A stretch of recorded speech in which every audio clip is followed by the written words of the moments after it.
साबिक chairman PTI के 3 और शाह महमूद कुरैशी के 2 मुकदमात में दरख्वास्त जमानत मंजूर। 30-30 हज़ार रुपये मुचलकों के एवज जमानत मंजूर की जाती है।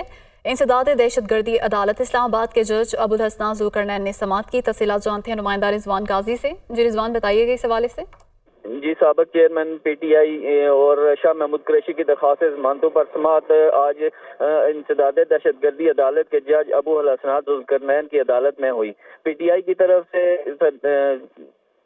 PTI की जानब से उनके वकील खालिद यूसुफ चौधरी और सरदार मसरूफ एडवोकेट अदालत में पेश हुए। अदालत ने इस्तफसार किया कि इस केस में कौन कौन हैं। तो इस पर प्रोसिक्यूटर ने बताया कि इस केस में तफ्तीशी अफसर अभी मौजूद नहीं है, लेकिन तफ्तीशी अफसर की जानब से रिपोर्ट अदालत में पेश कर दी गई।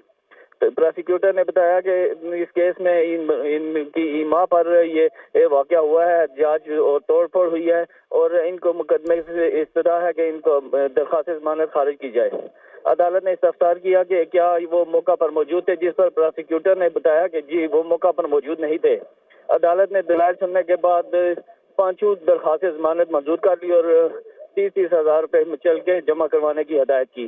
साबिक चेयरमैन PTI के खिलाफ थाना खन्ना में 2 जबकि थाना बारको में 1 मुकदमा दर्ज है और शाह महमूद कुरैशी के खिलाफ थाना खन्ना में 2 मुकदमा दर्ज हैं।